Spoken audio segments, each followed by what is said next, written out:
Bem-vindos a mais um vídeo do De Lá Pra Cá. No vídeo de hoje eu vou falar sobre a Calgary Expo. Esse daqui vai ser o primeiro vídeo, eu vou falar sobre a Parade of Wonders. Mas antes de qualquer coisa eu vou falar sobre a Calgary Expo como um todo.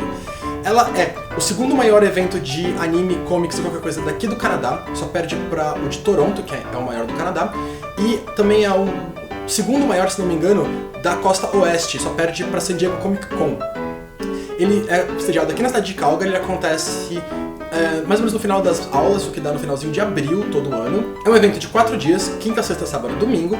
E quinta e sexta ele vai da tarde até a noite, e sábado e domingo ele vai manhã e tarde. Então quem trabalha na quinta e na sexta ainda consegue ir no evento à noite.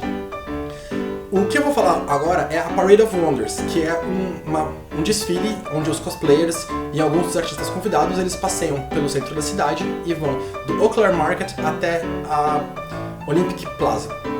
Esse caminho todo eles fazem a pé, exceto pelos artistas que vão de carro. Ele é encabeçado pelo prefeito da cidade, que ele chega também lá no Olympic Plaza e ele faz um discurso para todo mundo, para oficialmente abrir a Calgary Expo.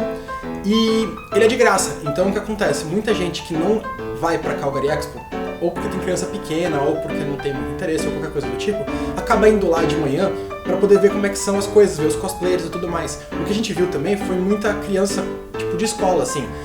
Tinha a professora com um carrinho e tinha, sei lá, seis crianças no carrinho. Ou uma coisa que eles têm muito por aqui quando eles vão levar as crianças para esses passeios, é uma corda com as crianças vão segurando na corda, assim. Então você vê uma professora seguindo 12 criancinhas e tudo mais.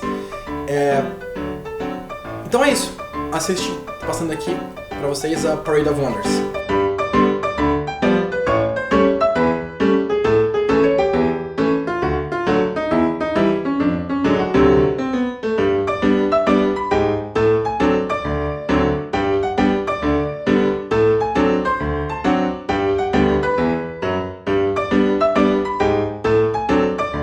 E esse foi o vídeo de hoje. No nosso canal a gente vai continuar colocando mais informações sobre Calgary e sobre o Canadá, mas eventualmente a gente acaba colocando algumas coisinhas que nem agora, que são um pouco diferentes, umas nerdices e tudo mais. A gente também pretende eventualmente colocar algumas receitas, porque a gente aqui acabou adaptando muitas coisas que não tem no Brasil. Então, por exemplo, creme de leite de latinha da Nestlé é uma coisa que não existe aqui. Então, como que a gente fez para adaptar esse tipo de coisa e continuar comendo comida brasileira, comprando tudo no mercado normal, sem precisar ir em mercado específico de comida brasileira. Se você quiser acompanhar isso e mais informações, se inscreve no canal. E obrigado por assistir o vídeo. É isso aí, obrigado e até a próxima. Tchau!